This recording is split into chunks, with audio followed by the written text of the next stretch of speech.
Hello everyone, welcome back to my channel. आज हम 50 PYQ series को कंटिन्यू करेंगे। पार्ट 2 करेंगे आज हम। कल हमने पार्ट 1 किया था जहाँ पे हमने 10 क्वेश्चंस को डिस्कस किया था। आज हम नेक्स्ट 10 क्वेश्चंस को डिस्कस करेंगे। Okay, this is about me.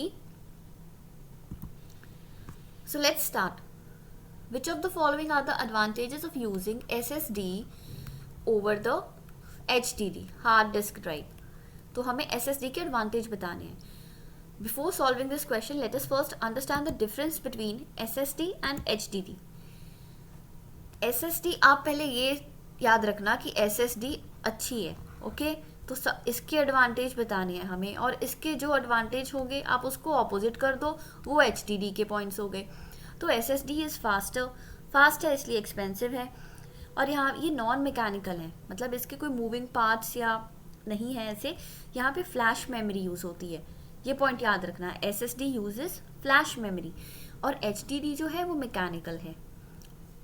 HDD slow है इसीलिए ये चीप भी है, फ्रेजाइल है, इजीली मतलब टूटने का डर है, और जो SSD है ये शॉक रेजिस्टेंट है।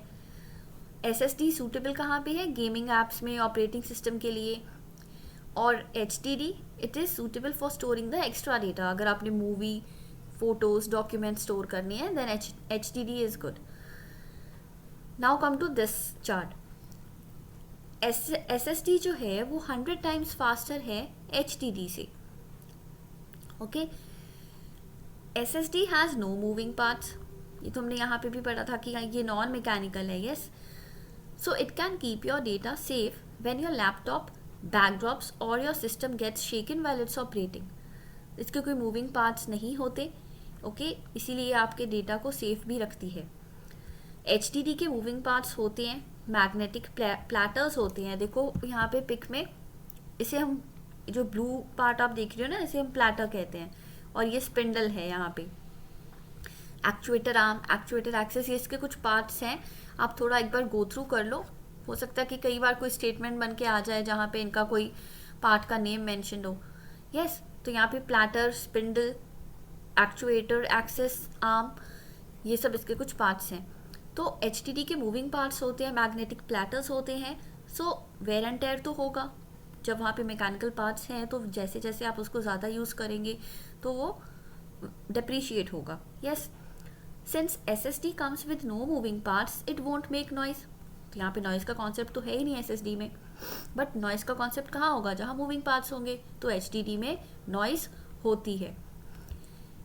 No moving parts and using the flash memory, yes. यहाँ पे भी ये पॉइंट था, फ्लैश मेमोरी हम यूज़ करते हैं SSD में, कोई मूविंग पार्ट्स भी नहीं है, इसलिए हीट भी कम जनरेट होती है, और इसका लाइफ स्पैन ज़्यादा होता है, और ड्यूरेबिलिटी भी ज़्यादा है। क्योंकि हमने क्या पढ़ा है कि SSD न्यू टेक्नोलॉजी है, तो ऑब्वियसली ये पहले से बेहतर ही होगी। अब HDD जो है इसमें मूविंग पार्ट्स है, इसलिए ज़्यादा हीट जनरेट होगी, और ज़्यादा हीट जनरेट होगी तो डैमेज भी ज़्यादा होगा। SSD यूजेस लेस पावर, क्योंकि कोई मूविंग पार्ट्स तो है नहीं, तो आपका ये एडवांटेज हो गया इसका, यस, कि it uses less power. HDD costs more power, मतलब यहाँ पे इसे ज़्यादा पावर लगती है SSD के कंपैरिजन में, because all the HDD parts are required to spin the platters. ये जो प्लैटर है, ये जो आप ब्लू पार्ट देख रहे हो, अगर इसको स्पिन करना है तो ये HDD के सारे पार्ट्स की ज़रूरत पड़ती है उसके लिए, ओके? और यहाँ पे तो लास्ट पॉइंट उतना इंपॉर्टेंट नहीं है, जस्ट इसके साइज मेंशन किया हुआ है कि कौन कौन से साइजेस में ये अवेलेबल है। तो मेन डिफरेंस आपने यहाँ से क्वेश्चन बनता है कि कौन सी चीज़ फास्ट है, कौन एक्सपेंसिव है, फ्लैश मेमोरी कहाँ यूज़ होती है, मैकेनिकल कौन सा है, नॉन मैकेनिकल कौन सा है, फ्रेजाइल कौन सा है, HDD, क्योंकि इसमें मूविंग पार्ट्स है। So these are the some basic points जहाँ से घुमा फिरा के क्वेश्चन पूछा जाता है। SSD कितना फास्ट है? Nearly 100 times faster than HDD। Now you solve this question. Advantage बताने हैं, तो SSD हमने पढ़ा है कि ये न्यू टेक्नोलॉजी है, तो ये अच्छी है, तो ये it is much lighter, definitely this point will come. SSD has a lower power consumption, yes. SSDs are thick compare to HDD due to no moving parts. SSD के मूविंग पार्ट्स तो नहीं होते, ये तो सही बात है, पर क्या वो थिक है? यहाँ पे थिन होना चाहिए था ना, इट इज़ नॉट थिक, तो ये पॉइंट गलत हो जाएगा। तो ए और बी हमारा सही ऑप्शन है. Answer would be option number A. Next question. A song on a CD is on an average 4 MB. तो यहाँ पे कह रहे हैं कि एक सॉन्ग है 4 MB का और Amit wishes to transfer 4000 such songs. तो अगर वन सॉन्ग 4 MB का है तो 4000 सॉन्ग्स कितने MB के होंगे? 4000 into 4 that is 16000 MB. I am just solving it here. वैसे आप ये माइंड में ही कर लोगे but some students find it difficult, इसलिए मैं आपके लिए सॉल्व कर रही हूँ. तो 4000 सॉन्ग की कितनी हो गया स्पेस वहाँ पे? 16000 MB की ज़रूरत है हमें. तो अब अगर आपने वो हायरार्की पढ़ी होगी, यस, बाइट, उसके बाद फिर KB, फिर MB, यस, फिर हमारा आ जाता है जैसे GB, यस, GB के बाद TB, PB, then EB and so on. आपको पता होगा ये हायरार्की इंपॉर्टेंट है, इसको आप लर्न. जैसे KM, उसके बाद GT, यस, जैसे GT रोड होता है ना, KM किलोमीटर, आप इतना किलोमीटर आपने ट्रैवल किया GT रोड पे. और यहाँ पे पेजी, PEZY, यहाँ पे KM और यहाँ पे GT. ओके, तो यहाँ 16000 MB आपका आया. अब हमें पता है कि 1000 MB कितना होता है? वैसे तो 1024 है बट हम अगर इसको थोड़ा अप्रॉक्सीमेट करें तो हम कह सकते हैं कि 1000 MB होता है 1 GB. यस, तो 16000 MB हमारा कितना हो जाएगा? आप ऐसे करोगे ना, जैसे जैसे फाइंड करना होता है, हम राइट हैंड साइड पे रखते थे. तो आप क्या करोगे? 1 डिवाइडेड बाई 1000 इंटू 16000. ये 30 कैंसिल, तो आपका आंसर आ गया 16 GB. Got it? 1000 MB is 1 GB, तो 16000 MB कितना हो जाएगा? 16 GB. तो this is your answer. Second option is your answer. आप डायरेक्टली भी कर सकते हो. 4 इंटू 4 सीधा 16 किया, 16000 MB आया, बट हमें GB में आंसर चाहिए. और 16 अगर आपको नहीं भी पता कि 1 MB में या GB में कितना होता है, एग्जैक्टली नहीं भी याद, तब भी देखो 16 तो आपको एक ही ऑप्शन में दिख रहा है. उन्होंने यहाँ पे पूरा अप्रॉक्सीमेट वैल्यू लिया है, एग्जैक्ट वैल्यू 1024 नहीं लिया. तो option B is the answer. Okay, third question is from communication. Statements are given, just read it and try to answer. Communication can create a feel good factor among the receivers. तो ये तो ठीक लग रहा है पढ़ने से. Communication can be used as an instrument to divide and alienate the receivers. मतलब उनको डिवाइड करना, अलग करना. तो yes, this is also true. Communication को आप पॉजिटिवली नेगेटिवली दोनों तरीके से यूज कर सकते हो. आप कम्युनिकेशन करके सच भी बोल सकते हो, झूठ भी बोल सकते हो. यस, क्योंकि अगर आप मिस इन्फॉर्मेशन स्प्रेड कर रहे हो तो वो कंज्यूमर्स को या ऑडियंस को आप डिवाइड करने का काम कर रहे हो. तो both statements are correct. So question number 3 का आंसर हो जाएगा option number 1. Next question. In mass communication, the audience is identifiable, relatively small, heterogeneous. Heterogeneous का मतलब होता है different, या फिर homogeneous. Homogeneous का मतलब होता है same. Audience same होती है, different होती है, small होती है या identifiable होती है? So yes, you are correct. जिन्होंने C आंसर दिया, audience होती है हमारी heterogeneous. Very very important topic. Mass media, मास कम्युनिकेशन, यहाँ से क्वेश्चन आता ही है. तो कुछ पॉइंट्स आपने याद रखने हैं कि जो मास मीडिया है इसकी ऑडियंस कैसे होती है. एक तो अनोनिमस वर्ड याद रखना है, अनोनिमस, और लार्ज ऑडियंस होती है. क्योंकि यहाँ पे तो हम कैसे कम्युनिकेट करते हैं? न्यूज़पेपर्स के थ्रू, यस, या फिर टीवी के थ्रू. आप ज़्यादा पॉपुलेशन को एड्रेस कर रहे हो, तो यहाँ पे लार्ज पॉपुलेशन होती है. अनोनिमस होती है, मतलब कि आप जानते नहीं हो ऑडियंस को, आप आइडेंटिफाई नहीं कर सकते ईच इंडिविजुअल को, because you are communicating with a larger audience. Mass communication, यहाँ पे कुछ एक स्पेसिफिक ग्रुप की बात नहीं हो रही, तो इसीलिए आइडेंटिफाइबल तो बिल्कुल भी नहीं है. स्मॉल भी नहीं होती, लार्ज होती है. होमोजीनियस, सब लोग एक जैसे तो नहीं होते, सबके इंटरेस्ट डिफरेंट होते हैं, कल्चर डिफरेंट होता है, तो होमोजीनियस भी नहीं होगा. हेट्रोजीनियस पॉपुलेशन यहाँ पे होती है. ये भी एक इसका पॉइंट हो जाएगा. और ऑडियंस कैसी होती है? स्कैटर्ड। तो ऑडियंस के पर्सपेक्टिव से आपने लार्ज, अनोनिमस, हेट्रोजीनियस और स्कैटर्ड, ये पॉइंट्स याद रखने हैं। ओके, अब देखो यहाँ पे इसके एग्जांपल्स कौन से हैं? Internet, television, radio, magazines, newspapers. इसके थ्रू आप पब्लिक से कम्युनिकेट करते हो। इसके कैरेक्टरिस्टिक्स क्या है? Wide reach, rapid dissemination. Dissemination मतलब कि इंफॉर्मेशन स्प्रेड, ब्रॉडकास्ट करना जैसे, तो आप जल्दी हो जाता है वो। पब्लिक एक्सेसिबिलिटी, इन्फ्लुएंशियल, आप इन्फ्लुएंस कर सकते हो। Heterogeneous audience, feedback loop, professional communication, standardised message. ठीक है, ये पॉइंट याद रखना, स्टैंडर्डाइज्ड मैसेज। वाइड रीच, यहाँ से भी PYQ आया हुआ है, वाइड रीच से। ठीक है, हेट्रोजीनियस वाला पॉइंट इंपॉर्टेंट है। टेक्नोलॉजी पे डिपेंड होता है, ऑब्वियसली आप किसी मीडियम के थ्रू ही कम्युनिकेट करोगे ना। डायनामिक कंटेंट, मतलब कि फ्लेक्सिबल है कंटेंट, स्टैटिक नहीं है। कल्चरल रिप्रेजेंटेशन, रेगुलेटेड होता है, इंटरैक्टिव होता है, and convergence. So these characteristics are important, do note it down in your notebook. अब कुछ फंक्शंस भी है यहाँ पे मास कम्युनिकेशन के, यहाँ से भी क्वेश्चन आया था। एंटरटेनमेंट भी एक फंक्शन है। Okay, it is written here, ये देखो, entertainment, education, entertainment, persuasion, surveillance, correlation, cultural transmission, mobilization and information। इसको हम समझ लेते हैं क्योंकि ये टॉपिक इम्पॉर्टेंट है। सर्वेलेंस का मतलब क्या है कि मास मीडिया एक वॉच डॉग की तरह एक्ट करता है हमारी सोसाइटी के लिए, जहाँ पे पब्लिक को इन्फॉर्म किया जाता है डिफरेंट इवेंट्स के बारे में, इश्यूज़ के बारे में, मतलब लोकली भी और ग्लोबली भी, मतलब इंडिया के बारे में भी आपको पता चल रहा है और वर्ल्ड के बारे में भी पता चल रहा है।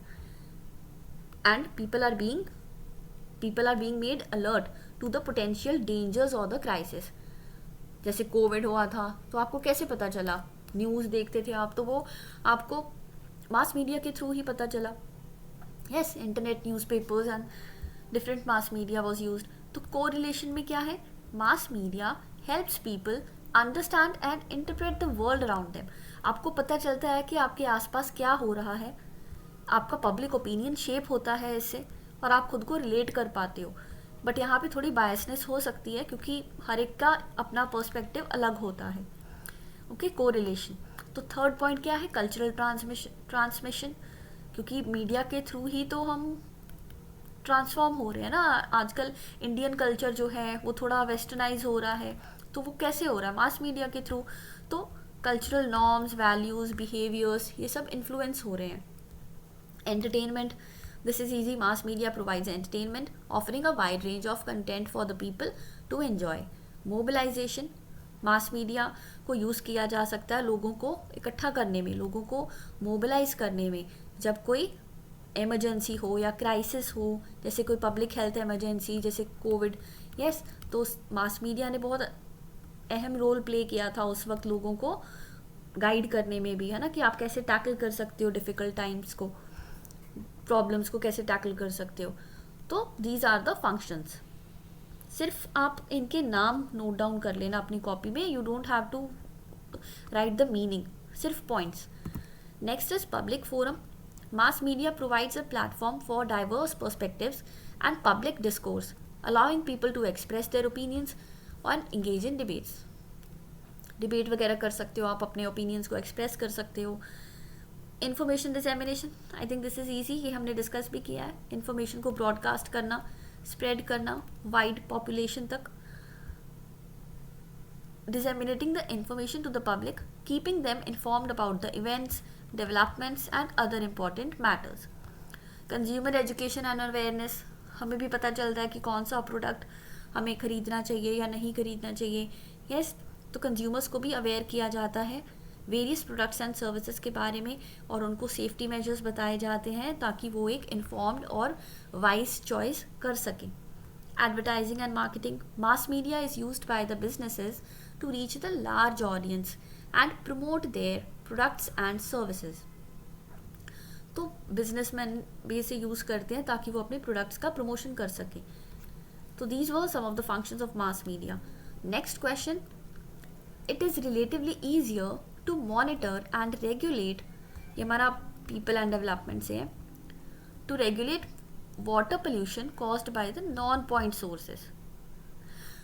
अच्छा, अब ये क्वेश्चन अगर मान लो आपने कभी भी नहीं पढ़ा बट आपको दिख गया कि हाँ पॉइंट और non point sources water pollution की बात हो रही है, तो आप पहले क्वेश्चन को रीड करो, उसको समझो कि यहाँ पे, क्योंकि स्टेटमेंट्स में ना चांसेस क्या होते हैं कि इन्होंने ये वाली स्टेटमेंट में इनको शफल किया होता है, मतलब यहाँ पे जो नॉन पॉइंट है हो सकता है ये पॉइंट की बात है और ऊपर जो नॉन पॉइंट है वो पॉइंट की बात हो, यस, या वाइसी वर्सा, नॉन पॉइंट वाला नीचे। तो आपको समझना होगा पहले इसको, इस तरह के क्वेश्चंस को। अब रीड करके देखो एक बार कि it is relatively easier to monitor and regulate water pollution, मतलब कि वाटर पोल्यूशन को रेगुलेट करना, मॉनिटर करना ईजी होता है जो नॉन पॉइंट सोर्सेज से हो रहा है। ये तो पढ़ने से ही गलत लग रही है स्टेटमेंट। जब नॉन पॉइंट सोर्सेज से हो रहा है मतलब आपको पता ही नहीं है कि सोर्स क्या है, तो आप उसको रेगुलेट कैसे करोगे? तो this is wrong. Non-point sources of water pollution may be fairly uniform and predictable throughout the year. No. Point sources होना चाहिए था यहाँ पे, और यहाँ पे भी मॉनिटर और रेगुलेट करना किसको इजी होगा? पॉइंट सोर्सेज को रेगुलेट और मॉनिटर करना इजी होगा. तो आप इसको इजीली सॉल्व कर सकते थे एंड आई होप आपने किया भी होगा. दोनों ही स्टेटमेंट यहाँ पे आपके फॉल्स हैं. Second is the answer. समझ लेते हैं इसको, पॉइंट सोर्सेज और non point sources. Point source कहाँ से आते हैं? ड्रेन पाइप्स, डिचेस, ठीक है, सीवरेज वगैरह, फैक्ट्रीज, पावर प्लांट्स. इसे मॉनिटर और रेगुलेट करना इजी है. नॉन पॉइंट सोर्सेज कहाँ से आते हैं? From farm fields, lawns, gardens, construction sites. Non point sources का मतलब पता है क्या है? कि वो वेराइटी ऑफ सोर्सेज से वो पोल्यूशन हो रहा है. नॉन पॉइंट का मतलब क्या है? कि उसके बहुत सारे सोर्सेज हैं, तो आप उसको आइडेंटिफाई नहीं कर पा रहे, किसी भी स्पेसिफिक सोर्स को आप आइडेंटिफाई नहीं कर पा रहे कि हाँ कि यही पर्टिकुलर सोर्स है. तो इसीलिए नॉन पॉइंट को रेगुलेट कंट्रोल करना डिफ़िकल्ट होता है और पॉइंट सोर्सेज को रेगुलेट कंट्रोल करना ईजी होता है, क्योंकि हमें इसका सोर्स पता है और नॉन पॉइंट का सोर्स हम नहीं पता कर पाते. Next question is from people and development. Sources बताने हैं जियोथर्मल एनर्जी के. ये टॉपिक ना बहुत ट्रेंडिंग है आजकल. इसको आप डिटेल में पढ़ के जाना. तो आप पहले खुद गेस लगाओ, एजुकेटेड गेस लगाओ कि क्या हो सकता है. मैग्मा तो ऑब्वियसली होगा. यस, मोल्टेन रॉक होता है, एक हीट जनरेट करता है. तो ये तो हमने पढ़ा है बचपन में भी, जियोग्राफी वगैरह सब्जेक्ट में आप सब ने पढ़ा होगा. तो सी तो हमें लग ही रहा है कि होगा. और देखो सी यहाँ पे सब ऑप्शन में दिया ही हुआ है, तो सी के बारे में तो आपको कुछ सोचना ही नहीं है. तो temperature gradient inside the earth, D point भी पक्का होगा. तो डी पॉइंट देखो 3 ऑप्शन में है, तो हम यहाँ पे क्या कर सकते हैं? फर्स्ट ऑप्शन को एलिमिनेट कर सकते हैं, क्योंकि temperature gradient inside the earth, earth के अंदर की जो हीट है, जितना डीप हम जाते जाएंगे उतना ज़्यादा टेम्परेचर होता जाएगा. तो ये तो आएगा. तो हमें पता है कि सी और डी पक्का आएंगे. और सी और डी कहाँ पे है? बाकी तीनों ऑप्शन में है. अब आप देखो radio active decay of unstable elements. तो सबसे पहले रेडियो एक्टिव एलिमेंट्स कौन से होते हैं? जैसे कि यूरेनियम, यस, थोरियम, ये सब एलिमेंट्स है कुछ जो हीट जनरेट करते हैं. Potassium, yes. तो ए भी होगा. तो A, C and D, that is third. ये आपका आंसर हो जाएगा, A C D. Nuclear fusion नहीं होगा, ओशनिक सर्कुलेशन नहीं होगा. अब हम जियोथर्मल एनर्जी पढ़ लेते हैं जल्दी से. जियोथर्मल एनर्जी का मीनिंग है कि अर्थ के अंदर से जो हीट जनरेट होती है, अर्थ के कोर से और मैंटल से, उसे हम कहते हैं जियोथर्मल एनर्जी. ये क्या है? प्राइमोर्डियल हीट है. प्राइमोर्डियल हीट मतलब कि जब अर्थ प्लैनेट फॉर्म हुआ था ना, जब अर्थ बना था, प्लैनेट बना था, उस वक्त जो हीट जनरेट हुई थी, ओरिजिनल फॉर्म में जब था अर्थ अपने, उसे हम कहते हैं primordial heat from the planets generation. Yes. तो अर्थ के अंदर जो हीट है उसे हम जियोथर्मल एनर्जी कहते हैं.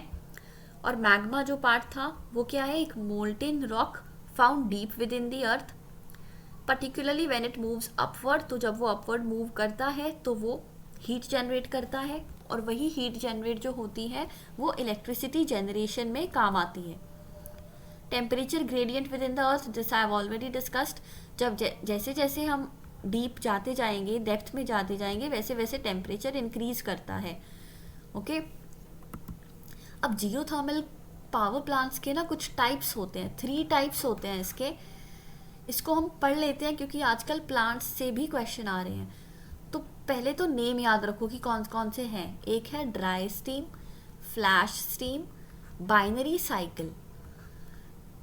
ड्राई स्टीम में क्या होता है, ये सिंपलेस्ट है, सबसे ओल्डेस्ट है, ये सबसे पुरानी, using the naturally occurring steam. तो जो मतलब प्योर फॉर्म में जो स्टीम है, हम कन्वर्ट नहीं कर रहे स्टीम को, वाटर से कन्वर्ट नहीं कर रहे, प्योर फॉर्म में जो स्टीम है अर्थ में अवेलेबल उसी को यूज़ कर रहे हैं। ये देखो यहाँ पे आप फर्स्ट इमेज में देखो, यहाँ से फिर वो स्टीम को यूज़ किया जाता है ग्राउंड लेवल से, फिर उससे टरबाइन घूमती है और इलेक्ट्रिसिटी जनरेट होती है। तो यहाँ पे मेन फोकस किस पे है कि डायरेक्ट स्टीम को ही यूज़ किया जाता है, use the steam directly. Second is flash steam plants. See the second image. यहाँ पे आप क्या देख रहे हो, फर्स्ट में देखो वाटर को यूज़ किया जा रहा है, वाटर को स्टीम में कन्वर्ट किया जा रहा है, फिर उससे वो टरबाइन रोटेट हो रही है और फिर इलेक्ट्रिसिटी जनरेट हो रही है। तो यहाँ पे क्या यूज़ हो रहा है, we use the hot high pressure water from underground which is flashed into steam. उसे स्टीम में कन्वर्ट किया जाता है, then the steam drives the turbine to generate electricity. तो फ्लैश स्टीम में आप वाटर को याद रखो कि वाटर को स्टीम में कन्वर्ट किया जा रहा है। ड्राई स्टीम में तो डायरेक्ट स्टीम से ही हम इलेक्ट्रिसिटी जनरेट कर रहे थे। ओके थर्ड वन क्या है, बाइनरी साइकिल प्लांट्स। अब बाइनरी का मतलब क्या होता है, 2। तो यहाँ पे ना पहले एक और लिक्विड को हीट किया जाता है और उस लिक्विड के बाद उसे हम स्टीम जनरेट करके फिर हम उसको टरबाइन को रोटेट करके और फिर इलेक्ट्रिसिटी जनरेट होती है। अब हम दूसरे लिक्विड को क्यों हीट करते हैं, हम पानी को ही क्यों नहीं हीट कर लेते यहाँ पे, क्योंकि जो सेकेंडरी लिक्विड है ना यहाँ पे, उसके नाम क्या है फ्लूइड्स के, आइसोबुटेन एंड आइसोपेंटेन। ये 2 फ्लूइड्स हैं। वाटर का बॉइलिंग पॉइंट देखो क्या होता है, 100 डिग्री सेल्सियस। यस, पर ये जो 2 फ्लूइड्स हैं ना, आइसोबुटेन और आइसोपेंटेन, इनका बॉइलिंग पॉइंट बहुत ही कम होता है। आइसोबुटेन का boiling point is around 11.7 degree Celsius. Isopentane का जो है उसका बॉइलिंग पॉइंट है 28 डिग्री सेल्सियस। तो ये बहुत जल्दी हीट हो जाते हैं ये वाले लिक्विड्स। यस, तो जब ये हीट हो जाते हैं फिर इससे इलेक्ट्रिसिटी जनरेट करते हैं। तो यहाँ पे अगर आपसे पूछा जाए कि आइसोबुटेन और आइसोपेंटेन जैसे फ्लूइड्स कौन से जियोथर्मल पावर प्लांट्स में यूज़ होते हैं, और आपको तीनों प्लांट्स का नाम दे दे कि ड्राई स्टीम दे दिया, फ्लैट स्टीम दे दिया और बाइनरी साइकिल दे दिया, then obviously your answer will be binary cycle plants. आपको बहुत ज़्यादा डिटेल में जाके नहीं पढ़ना है, कुछ टॉपिक्स ऐसे हैं जो आप थोड़ा नॉलेज भी गेन करोगे तो आपका क्वेश्चन सॉल्व हो जाएगा। जस्ट रिमेंबर द नेम्स, और इसका फंक्शनिंग थोड़ी याद रखो कि यहाँ पे डायरेक्ट स्टीम को यूज़ किया जाता है फर्स्ट में, सेकंड में वाटर को फिर स्टीम में कन्वर्ट किया जाता है, और थर्ड में यहाँ पे 2 फ्लूइड्स के नाम आइसोबुटेन एंड आइसोपेंटेन, जिसको कि जो सेकेंडरी हमारा फ्लूइड है और इसको फिर हीट किया जाता है। इसको क्यों हीट किया जाता है, क्योंकि इसका वाटर से कम बॉइलिंग पॉइंट है। द वर्किंग फ्लूइड वेपराइजेस, ठीक है, उसकी भाप बनती है, and then it drives the turbine, और फिर टरबाइन घूमती है और इलेक्ट्रिसिटी जनरेट होती है। क्लियर। क्वेश्चन नंबर 7 आ गया, लॉजिकल रीजनिंग।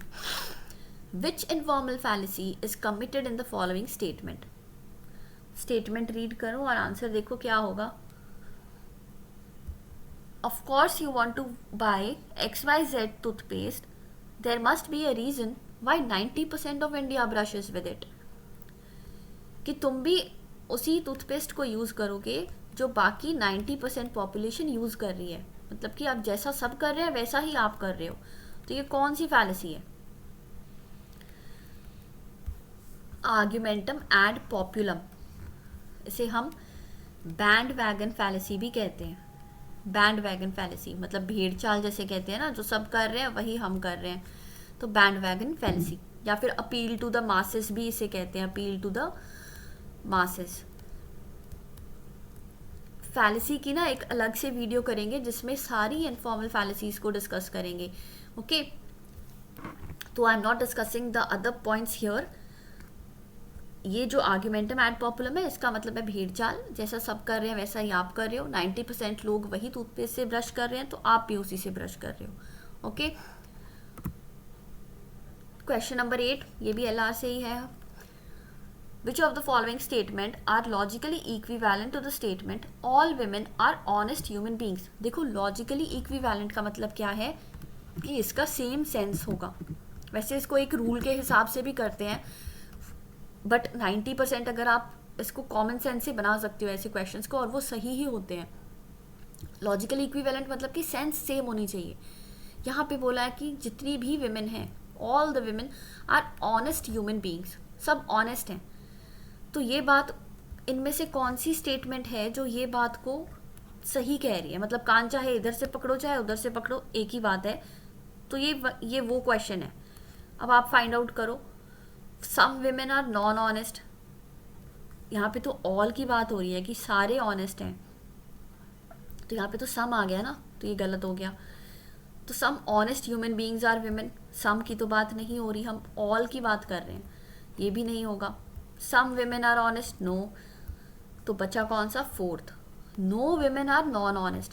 मतलब क्वेश्चन में क्या बोला है कि जितनी भी विमेन हैं वो सारी ही ऑनेस्ट हैं, सब ऑनेस्ट हैं। अब ये वाला स्टेटमेंट देखो, फोर्थ वाला, कोई भी विमेन ऐसी नहीं है जो ऑनेस्ट नहीं है। इसका मतलब ही तो वही हुआ ना कि सब ऑनेस्ट हैं। कोई भी विमेन ऐसी नहीं है जो कि ऑनेस्ट नहीं है, यस। तो इसका मतलब क्या हुआ कि सभी ऑनेस्ट हैं। I hope you got it. तो फोर्थ आंसर होगा यहाँ पे। इस तरह के क्वेश्चन में आपको ऐसे ही लॉजिक लगा के ही करना है। आप ज़्यादा उसको मतलब सोचोगे या रूल के हिसाब से चलोगे तो हो सकता है कि आपको वहाँ पे आप कंफ्यूज हो जाओ, ओके। तो next question, which of the following are the characteristics of conventional learning? ये आपका हायर एजुकेशन से आ गया question. Cost effective, teacher centred learning, learner oriented, prescribed curriculum, require regular attendance. Conventional का मतलब क्या होता है? ओल्ड, है ना, ट्रेडिशनल, पुराने ज़माने वाला एजुकेशन। कैसा होता था पहले? सबसे पहले तो आप इसको फिक्स करो कि टीचर सेंटर्ड लर्निंग होती थी। यहाँ पे ABC कर लेते हैं, है ना, 1 2 की जगह ABCDE। तो सबसे पहले B को फिक्स करो आप। B कहाँ पे है? यहाँ पे और यहाँ पे। तो हो गया एलिमिनेट फर्स्ट ऑप्शन, हो गया एलिमिनेट थर्ड ऑप्शन, यस। अब देखो क्या है, लर्नर ओरिएंटेड। लर्नर ओरिएंटेड होता था क्या उस वक्त? नहीं होता था, क्योंकि वो तो अभी की अप्रोच है ना। हम तो ट्रेडिशनल की बात कर रहे हैं। जब टीचर सेंटर लर्नर सेंटर दोनों एक साथ तो नहीं हो सकते। उस वक्त टीचर पे ही ज़्यादा फोकस होता था पहले जो लर्निंग होती थी। तो C ऑप्शन तो नहीं आएगा, यस, ठीक है, वो तो हमने ऑलरेडी डिडक्ट कर ही दिया है। और D देखो, D यहाँ पे भी है, यहाँ पे भी है, तो D के बारे में तो आपको सोचना ही नहीं है। प्रेस्क्राइब्ड करिकुलम, एक फिक्स्ड करिकुलम होता था, यस, तो D भी आएगा। D यहाँ पे भी है, यहाँ पे भी है।